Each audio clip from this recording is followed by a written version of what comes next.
doctorados, ¿no? Entonces, a partir de esta gestión que estamos asumiendo como directora de la unidad de posgrado de la Facultad de Humanidades, tenemos la intención de renovar tanto el plantel docente como también el tema de los cursos que se han dictado, ¿no? Por un lado los diplomados, pero también algunas maestrías que son parte de esta unidad. En ese sentido, es que hemos invitado a unos colegas que son del área de psicología para que un poco puedan favorecer la formación de los profesionales que están en el área, ¿no?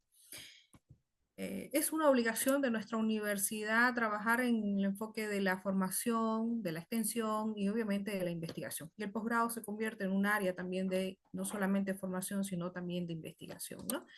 En ese sentido que nos interesa conectarnos con la sociedad, nos interesa conectarnos con el profesional que ejerce y que este profesional que ejerce y hace un servicio a la comunidad y a la sociedad esté altamente capacitado, ¿no? Y esté formado. Hemos invitado en esta oportunidad al licenciado Líder Morales, que nos acompaña a partir del Centro de Formación de los TES, especialista en esta área de formación, ¿no? Viene trabajando y también tiene libros escritos, ¿no? El licenciado Líder en relación a lo que es la psicología, formado también en nuestra universidad y conocedor de la realidad en el ámbito de la psicología desde esta mirada de los test psicológicos. Entonces, hemos acordado con él poder trabajar en esta formación continua y la capacitación de lo que son nuestros profesionales en la ciudad de Santa Cruz, ¿no?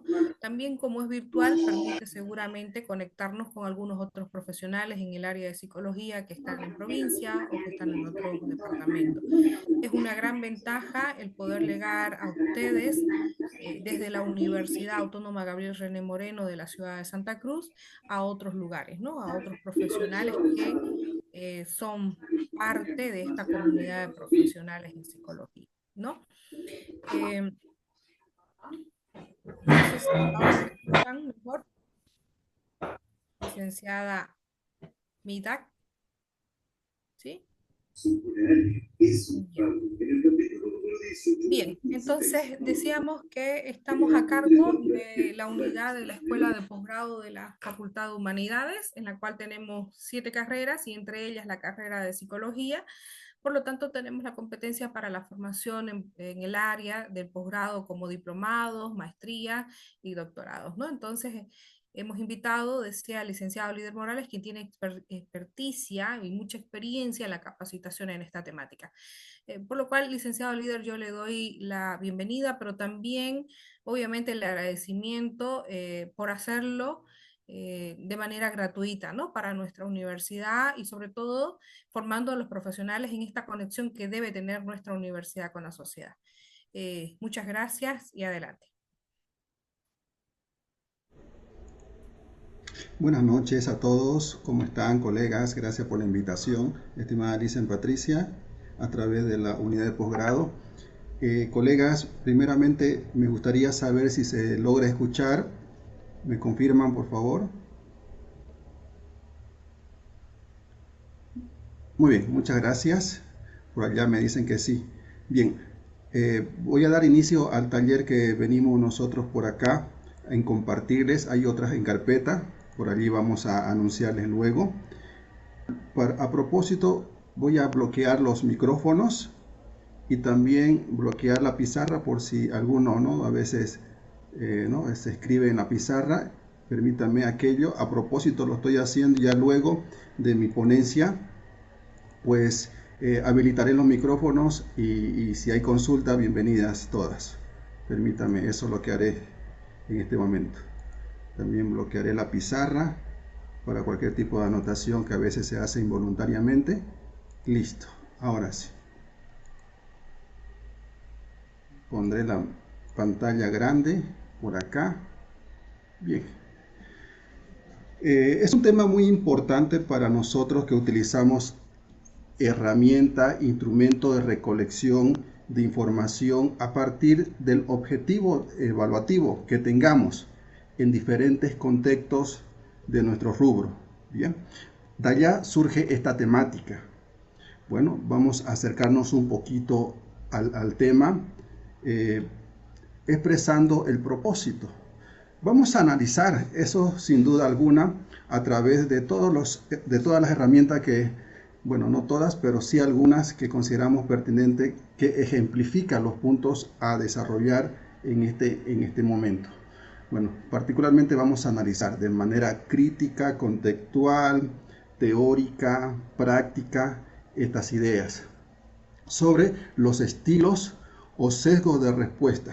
¿Quién no ha tenido en su momento un paciente que llega a nuestra consulta y una previa entrevista, ¿no?, que le hemos hecho nos lleva a pensar en ciertas pruebas psicológicas que nos permiten pues recolectar información y validar nuestra teoría, nuestra hipótesis, y que en el transcurso de la interpretación o análisis de las respuestas recolectadas en este instrumento, pues, ¿no?, se nos vienen ciertas preguntas de que mi paciente me dice que en su respuesta que no tiene problemas con otras personas, pero el motivo por el cual llegó a la consulta fue de que sí se pelea con la gente, ¿no? Y fijémonos la incongruencia de la respuesta recibida de nuestro paciente.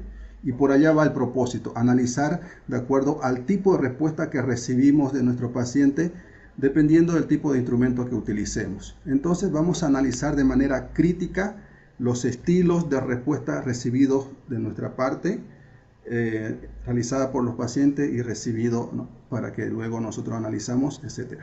Entonces, ¿y qué importancia tiene en nuestras interpretaciones? Básicamente es ese el objetivo de este taller, que va a ser bastante práctico. Allá vamos. Bueno, sigamos. Esa es la idea que vamos a desarrollar por acá. Miren, imagínense que usted está corrigiendo una prueba psicológica y se da cuenta de que, bueno, que la prueba, por supuesto, están estandarizadas, están normadas, están comprobadas de manera empírica, etc. Pero no coincide o no condice los resultados de la prueba con el contexto problemático que le llevó a mi paciente a acercarse a mi consulta y plantear la problemática en la cual estamos interviniendo. Por allá va, ¿no? Cuando hablamos de estilos o sesgos de respuesta, estamos hablando de la manera de cómo responde nuestro paciente en estas pruebas psicológicas, ¿no? Y que los resultados no coinciden con el contexto. Por tanto, de esta manera afecta la validez de la interpretación en la cual pretendíamos anteriormente identificar. Y por supuesto, pone en riesgo que nuestras interpretaciones, nuestro análisis, nuestros resultados en evaluación psicológica, pues no sean, ¿no?, cercanas a la realidad, más bien construcciones teóricas y supuestos, que eso eleva el alto índice de sesgos en los mismos. Por los tipos de respuestas que pueda haber de parte de nuestro evaluado, a veces hay respuestas exageradas, respuestas que minimizan los síntomas, respuesta al azar, respuesta de deseabilidad social, que también cada una de estas palabras lo vamos a comentar por acá, y entre otro tipo de respuestas. Entonces queda claro de lo que vamos a hablar por acá, el tipo de respuesta de mi paciente, que esta repercute en los resultados de una evaluación. Fijémonos un ejemplo. Miren, interesante este ejemplo que traemos a colación. Esta es una prueba que evalúa ansiedad en chicos, pues, de 8 a 16 años, ¿no? Se llama CMARS 2, segunda edición. Esta prueba tiene ciertos criterios de consistencia, como podemos ver acá en el recuadro de color rojo. Acá nos dice: señor evaluador, tiene que tomar en cuenta la coherencia de la respuesta de su evaluado entre la pregunta 2 y 8, 3 y la pregunta 35, la pregunta 4 con la pregunta 10, la pregunta 6 con la pregunta 49. Lo esperable es que la respuesta de estos pares de preguntas entre la 2 y la 8, por ejemplo, como por acá lo coloco, dice en la pregunta 2, soy muy nervioso. Vamos a validar la respuesta de la pregunta 2, puede ser sí o no, imaginémonos que su respuesta que sea sí, pero validémosla, vamos a validarla con la respuesta de la pregunta 8, la gente me pone nervioso. Imaginémonos que por acá la respuesta sea no, y observemos que la prueba, como está estructurada de esta manera, estamos validando, ¿cierto? Lo ideal, lo esperable, que la respuesta en ambas preguntas sea la misma. ¿Okay? Como nosotros tenemos ya conocimiento de los tipos de respuesta, estamos observando inconsistencia en la respuesta. Y esto, ¿cómo repercute en las conclusiones o los criterios valorativos al final de una evaluación? Por acá lo pongo en rojo para subrayar la idea, ¿no? Un perfil con este tipo de respuesta inconsistente, pues, ¿no? Muestra a veces elevaciones clínicas que no coinciden con la realidad y, por supuesto, no corroboran, no están en relación los resultados de la prueba con la realidad. Y esto nos lleva nuevamente a la idea de sesgo en nuestras interpretaciones. Vámonos a otro ejemplo. Por acá vamos a ejemplificar las ideas. Esta prueba es el MPI 3, ¿no? Por lo general es nueva aquí en Bolivia. Vamos a ser los primeros que vamos a dar este curso. Ya tenemos programado para finales de este mes, del mes de febrero. No hay, esta prueba es nueva, se le ha hecho un software, se le ha mandado a hacer un software. Entonces, también tiene el mismo criterio, ¿no?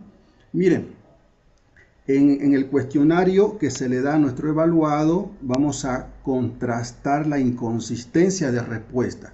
En la pregunta 30 reza, así siempre me siento triste. Imagínense, ¿no? El tipo de respuesta en este test es dicotómica, sí o no. Validémosla, esta respuesta en relación a la pregunta 105. Soy feliz la mayor parte del tiempo. Y fijémonos, ¿no?, que las preguntas, por supuesto, que están puestas en contextos diferentes. Casi siempre me siento triste.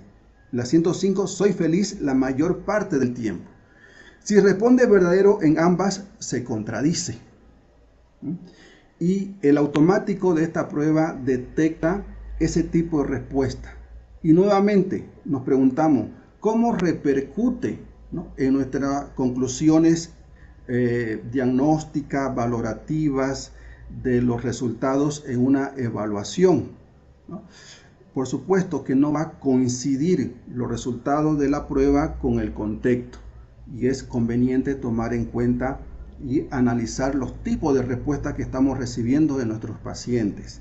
A ver, empecemos a nombrar los tipos de respuesta, que puede haber más. Hay mucha literatura al respecto. He seleccionado lo más representativo y lo que se ve particularmente en las pruebas que tenemos a mano. Es ese tipo de respuesta que vamos por acá a comentarle, a compartir nuestras experiencias y va a ser muy productivo, como le acabo de decir. Empecemos el análisis. Empecemos con este primer criterio. ¿Qué errores a veces se cometen cuando la conclusión que hemos sacado no tiene consistencia? Es decir, es poco los argumentos que sustentan mi valoración psicológica. Por acá se le llama, todo esto tiene su respaldo teórico, etc. Por acá Rogers, ¿no?, le llama sobre especificación prematura de estilos de respuestas. Es decir, bueno, con lo poco que he recolectado de mi paciente, de su respuesta dada tanto en una entrevista, en una prueba psicológica, pues haré una sobreespecificación. Aumentaré algo más que supongo que podría estar sucediendo en su mente, en sus emociones, en el contexto en el cual se ha desenvuelto o posiblemente llegue a suceder. y elaboro una conclusión, ¿no? Es un error para qué, ¿no? A evitar, ¿no? Por un lado. Entonces nos vamos a aproximar al análisis de estas. Una aproximación es de lo general a lo particular, sacar terminar una o empezar con una explicación general y terminar en algo específico, que eso a veces nos lleva a muchos sesgos. Veamos dos posibilidades. Una de ellas que las respuestas que nos den no son fiables, no sustentan las conclusiones que saquemos. No es suficiente, no es suficiente. Y por otro lado, evaluar si existe evidencia suficiente para identificar un estilo específico. También ese es otro punto, ¿no? ¿Qué tipo de respuesta es el que me está dando mi paciente? ¿En qué se beneficiaría? Aquí por acá me surge una hipótesis, ¿no? ¿En qué se beneficiaría mi paciente al darme un tipo de respuesta?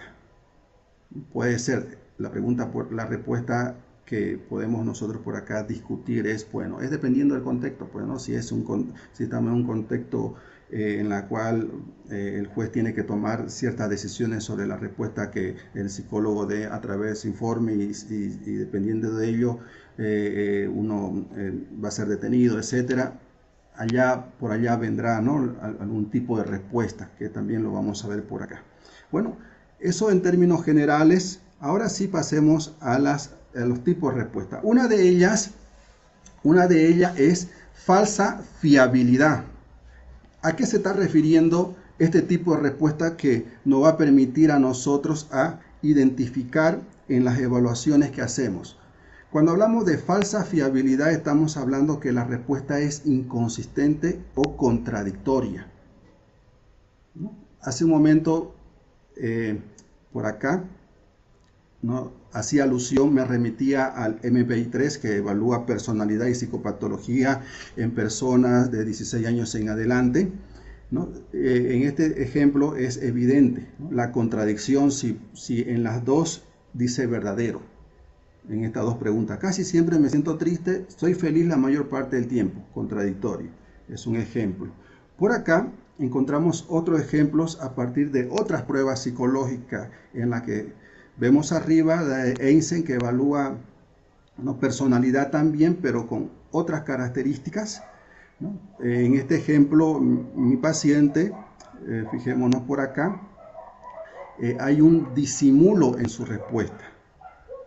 Es decir, no hay contradicción, no expresa fiablemente lo que está pensando, sintiendo o haya hecho en su momento, no está reflejado de manera explícita, disimula el tipo de respuesta. Aunque acá podemos ahondar, ¿no? La palabra es bueno, más adelante lo volveré a explicar, en diferenciar términos como cuáles, ¿no? Que una de ellas es disimulo, otra de ellas es que nos mienta, ¿no? Otro tipo de respuesta es la simulación, disimulo, disimulación, disimulo en términos teóricos nos hace alusión de que es resistente nuestro paciente, ¿no? D2, resistente a dar respuesta fiable. Por allá va, ¿no? El criterio en cuanto al concepto. Entonces, fijémonos que no es fiable la respuesta que nos ha dado y por otro lado hay pruebas que nos dicen si no es fiable la respuesta que usted está recolectando en esta prueba, invalide la demás respuesta o invalide la prueba en su totalidad y buscar otra que evalúe lo que pretendemos evaluar, ¿no? Por allá. Acá tenemos otra prueba, que es una prueba nueva, ¿no? Que evalúa también la personalidad, el ICCP, la personalidad desde un punto de vista positivo y desde un punto de vista patológico. Es una prueba muy interesante a analizar, no viene al caso, pero esta prueba tiene varias escalas de validez. Por acá, si le damos lectura, una de ellas es ausencia de respuesta. ¿Qué quiere decir ausencia de respuesta? Imagínense el cuestionario que no responda, puede ser que no responda porque, bueno, tenía poco tiempo, no se fijó que había esa pregunta, por eso no la respondió, dirá el paciente, o en todo caso responde, pero no en la zona que debería poner la respuesta, o respondió dos veces en la misma pregunta y no sabemos cuál de las dos respuestas es la válida, etcétera, y colocamos acá la puntuación que comprende, ¿no? En este caso. Pero concentrémonos en, acá hay más elementos a analizar. La palabra inconsistencia, nuevamente, ¿no? En este ejemplo por acá sacó en puntaje bruto un punto, puntaje T 47, quiere decir cuando está en este punto de vista, en esta prueba, cuando la puntuación se encuentra en la sombra gris clara, quiere decir que es confiable. Pero imaginémonos que haya sido en la parte oscura, no es confiable, es inconsistente su respuesta. En esta prueba, por ejemplo, si la mayoría de estas escalas de validez están en la zona oscura, básicamente se invalidarían los resultados de esta prueba. Entonces, para resumir, por acá hemos explicado un estilo de respuesta que es la falsa fiabilidad, ¿no? Hay pruebas que detectan este tipo de respuesta. Pasémonos a otro tipo de respuesta, no divulgación. Es decir, llega nuestro paciente, le aplicamos prueba, le hacemos preguntas y mi paciente, por voluntad intencional o no intencional, no comparte un tipo de información, elige no compartirnos toda la información que necesitamos que nos comparta para luego analizar sus respuestas, contrastar hipótesis y todo lo que hacemos a la hora de la interpretación. Se lo reserva, ¿no? Por acá traje el ejemplo de una prueba de impulsividad en adultos a partir de los 16 años en adelante, ¿no? Esto puede ir en contraste con otro tipo de respuesta que me adelanto, ¿no? La deseabilidad social es otro tipo de respuesta, ¿no? Por lo general, a veces los cuestionarios se prestan en que nuestro paciente se dé el tiempo en elegir los tipos de respuesta que le vienen a su conveniencia, en dar respuesta de deseabilidad social. Imaginémonos, ¿no? Usted es una persona sociable, comunicativa, proactiva, ¿sí o no? ¿Qué es lo que nos convendría a nosotros poner sí? ¿Usted es una persona lectora, escritora, etcétera? Sí. Por allá estaría la deseabilidad social a favor de lo que queremos mostrar al evaluador, a otras personas. Pero esta prueba detecta niveles de impulsividad, tipo de impulsividad. Entonces, para no verse descubierto, expuesto, es probable que la persona al llenar el cuestionario de esta prueba se reserve respuestas porque no quiere mostrar estos rasgos que por esa razón, bueno, está en una evaluación psicológica o el juez mandó que le haga una evaluación, sus niveles de impulsividad o si es propenso a ello o pronosticar si más adelante va a repercutir en la violencia física o verbal y todo lo que podamos ver por acá. Entonces, ese es otro tipo de respuesta, estimados colegas que estamos por aquí, ¿no? Que nuestro paciente se reserve información y no lo exprese a la hora de una evaluación, sea voluntaria o involuntaria. Interesante por acá ver este otro tipo. Que esto, por supuesto, fijémonos yo acá en mis apuntes, digo que no necesariamente existe engaño. No comunica simplemente toda la información, la información que considera pertinente. Ok, este otro tipo de respuesta, ¿no? Apertura de sí mismo. Encontramos también personas que son resistentes, que tiene relación con lo que acabamos de decir anteriormente, son resistentes a compartir, ¿no? Su punto de vista, se reserva, bueno, y otras razones tendrán para ponerse en una posición resistente, ¿no? ¿A qué nos estamos refiriendo con apertura de sí mismo como un tipo de respuesta? Hace referencia al grado de franqueza o disposición a compartir información personal. Y esto en ciertas pruebas como el ICCP vamos a verlo cuando minimizan, ¿no?, los síntomas de su trastorno psicopatológico, ¿no? No lo ven como relevante y si es relevante, sus respuestas hacen decir que no es relevante para mi paciente, para la persona que nos está dando información.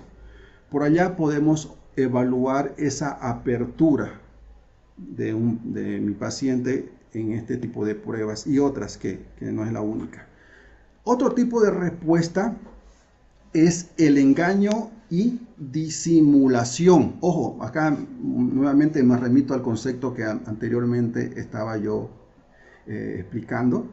Engaño, ¿no? Por acá me gustaría diferenciar entre engaño, disimulo y el concepto que viene más adelante, la simulación, que es conveniente tenerlo claro, muy claro. A ver, veamos primero los conceptos. Cuando hablamos del engaño, es decir, mi paciente me está engañando en darme información, ¿a qué nos estamos refiriendo? Es que mi paciente a voluntad dice: no le voy a pasar toda la información, la que me conviene le diré, ¿no? La que le conviene le diré. Por eso por acá decimos, es una distorsión deliberada de la información con el fin de influir en la evaluación, ¿no? En esto lo podemos ver en varios contextos, en algunos en contextos donde pues, ¿no? Cuando hacemos selección de personal, por ejemplo, porque quiero ser calificado para un puesto de trabajo, en contextos forenses, ¿no? Porque quiero que la prueba, los resultados de la prueba salgan a mi favor, para que no me den más tiempo aquí, no me den libertad, ¿no? Bueno, y así sucesivamente. Puede haber una motivación externa para que yo distorsione los resultados en una prueba psicológica. El otro concepto que es muy importante tomar en cuenta es la disimulación. Este concepto, por si acaso, no lo vamos a encontrar en ninguna prueba psicológica, porque eso dicen las investigaciones, eso me dice la experiencia, de todas las pruebas que conocemos nosotros por acá, no existe, ¿no? Una prueba que evalúe disimulación, ¿no? Porque hace alusión particularmente, como la palabra di, ¿no? Que significa separación, negación u oposición, hace alusión a una conducta resistente, ¿no? Resistente a colaborar, a dar respuestas completas, a predisponerse en contribuir en una evaluación, etc. Más tiene relación a ese tipo de conductas. ¿Ok? Y el otro concepto, voy a volver nuevamente acá para dar el ejemplo. El otro concepto que es importante saber es la simulación. Por acá tenemos el SIM, que evalúa simulación en ciertos contextos clínicos en particular. Cuando hablamos de simulación, estamos refiriéndonos que mi paciente, al llegar a mi consultorio, simula ciertos síntomas. Son como actores, ¿no? Cuando miramos una película, ¿qué hacen los actores? Simulan ciertos personajes y nos hacen sentir, nos hacen vivir ese hecho, ese contexto. Por tanto, un paciente hace lo mismo, simula ciertos síntomas para obviamente influir en el resultado y obtener unos beneficios.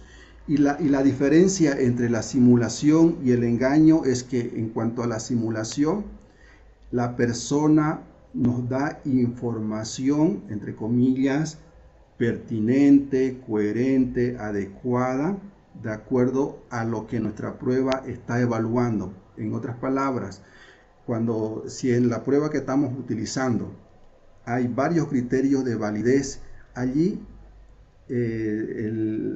los resultados vendrán a decir, ¿no? Adecuado, niveles adecuados de sinceridad, ¿no? Protocolo aceptado para ser corregido, dependiendo de la prueba, por allá vendría a ser los resultados. Y al final vamos a obtener un análisis coherente de acuerdo a la sintomatología del trastorno, del perfil psicológico, de personalidad, etc. La palabra simulación ¿no? Es interesante tomar en cuenta, o este contexto, porque nos hacen creer una mentira, ¿no? Como si fuese verdad, porque los síntomas, todo cuadra perfectamente a la hora de la evaluación. Bien. Y hay pocas pruebas sensibles que detecta este tipo de respuesta de parte de nuestro paciente en un contexto evaluativo.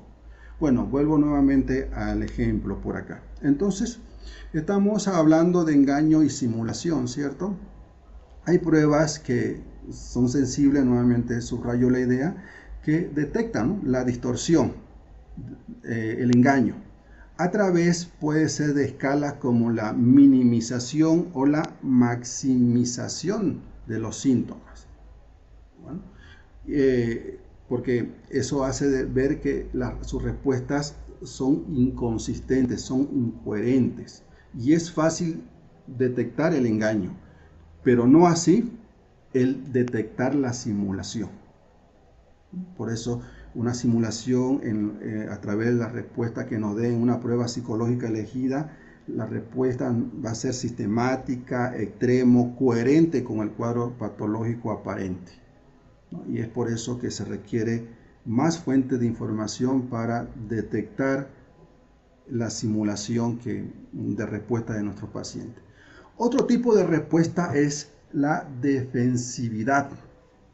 ¿Qué quiere decir? Que mi paciente pues se niega o minimiza deliberadamente dificultades psicológicas. No hay una aceptación, ¿no?, consciente, ¿no?, o lo minimiza como diciendo pues no está pasando nada, ¿no? No hay motivo por el cual no hay que acudir a una terapia, que a veces llegan, ustedes por experiencia lo sabrán, llegan y dicen, pues no sé, recuerdo un caso, este señor llega y me dice, licenciado, mire, no sé por qué me mandó el juez por acá, no estoy loco, no, más bien voy a perder mi tiempo, yo tengo otras cosas que hacer, bastante a la defensiva, ¿no?, negando la circunstancia. Él estuvo detenido 3 días y por violencia, ¿no?, intrafamiliar, etcétera, pero él, según él, negaba lo que había sucedido. Entonces, por acá nos podemos apoyar en el PAI, que es una prueba clásica que por acá todos conocemos. El automático que nosotros manejamos nos da este tipo de información. Evalúa inconsistencia, evalúa respuestas infrecuentes, ¿no?, evalúa lo que es maximización o impresiones negativas, ¿no?, impresiones positivas. Por allá, ¿no?, podíamos valernos de esta prueba para detectar defensividad, otro tipo de respuesta. Nos vamos a otro, que es la deseabilidad social, ¿no? Los cuestionarios nuevamente se prestan a que nuestros pacientes pues den respuesta en relación a mostrar un estilo o un perfil adecuado socialmente, ¿no?, aceptado. Por ejemplo, el 16PF, por acá, el material que tenemos, ¿no?, evalúa, detecta, ¿no?, la deseabilidad social. Por ejemplo, por acá, MI, manipulación de la imagen. Deseo de presentar una imagen positiva de sí mismo. En este resultado es alto, 8, ¿no?, una puntuación de 8, mayor de la media o de lo esperable. Ahora, todo es contextual, nuestra lectura es contextual. A veces esta prueba es utilizada en contextos de selección de personal y dependiendo qué tipo de empresas, particularmente la de marketing, ¿no?, entonces los chicos que postulan a este tipo de trabajo y el profesional que utiliza el ICIPF quiere, ¿no?, evaluar su perfil de personalidad, y por lo general me comentan algunos que la deseabilidad social, su puntuación es alta, ¿no? Cuando es de marketing, ¿no?, tienen que exponerse, ¿no?, mostrar positivismo, mostrar pues entusiasmo, conocer el producto, ofrecerle el producto, convencer a la gente, ser proactivo constantemente, positivo, etcétera. Como que es un requisito, ¿no?, y esperaríamos que una deseabilidad social o una puntuación alta por acá. Pero si nos llevamos a otro contexto, sea clínico, sea forense, bueno, también tiene su interpretación dependiendo del tipo de caso en la cual estemos utilizando este instrumento y el tipo de respuesta que recolectemos por acá. Qué interesante es hacer ese tipo de análisis, porque todo resultado debe responder a un contexto. Su análisis debe corresponder a un contexto. Otro tipo de Otro ejemplo más bien de deseabilidad social que ya hice alusión es esta otra prueba que es el ECO. Esta prueba se utiliza en recursos humanos. Evalúa, ¿no? 13, 14 rasgos de personalidad en función a trabajos específicos, ¿no? Igual, evalúa aquello, ¿no? Evalúa inconsistencia, índice de impresión positiva, lo llaman por acá. El 16PF lo llama manipulación de la imagen, ¿no? Los conceptos son diferentes, pero la intencionalidad es la misma. También por acá, índice de involucramiento. Esto ya tiene mucha relación con contextos laborales, etc.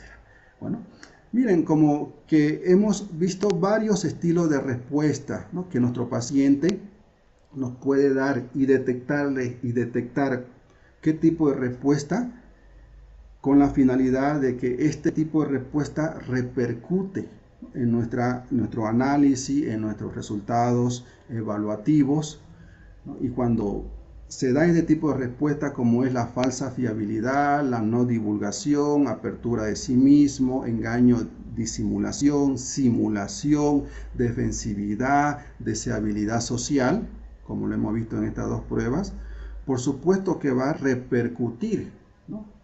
De manera real, objetiva, en los resultados.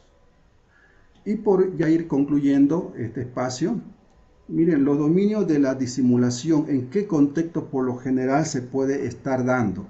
A través de trastornos mentales fingidos, a través de habilidades cognitivas fingidas y síntomas médicos fingidos.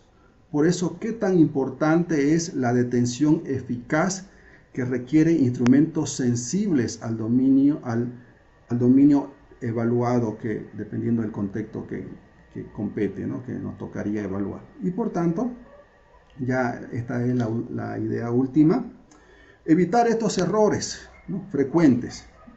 Ya las investigaciones, la experiencia nos llega a decir de que la simulación, ya sabemos que es simulación, no es rara, más bien se suele dar en varios contextos, ¿no? Tampoco, ¿no? La simulación no es estática, es dinámica, porque evaluamos personas, ¿no? También la simulación no excluye patología genuina, más bien, a veces es parte de ella, como hace un momento estábamos hablando de la prueba del SIN, que evalúa simulación en ciertos contextos clínicos. Y además, la simulación no puede inferirse a partir del engaño aislado, ¿no? Es decir, bueno, hay engaño y bueno, el engaño y la simulación es distinto. No. El engaño puede llevar a la simulación, por supuesto, ¿no? Considerando la definición que estos dos conceptos comprenden. Y por último, la persistencia de estos mitos incrementa el riesgo de errores graves. Entonces, considerar estos mitos nos lleva a errores en la recolección de información y más todavía en la interpretación, especialmente en contextos forenses. Muchas gracias.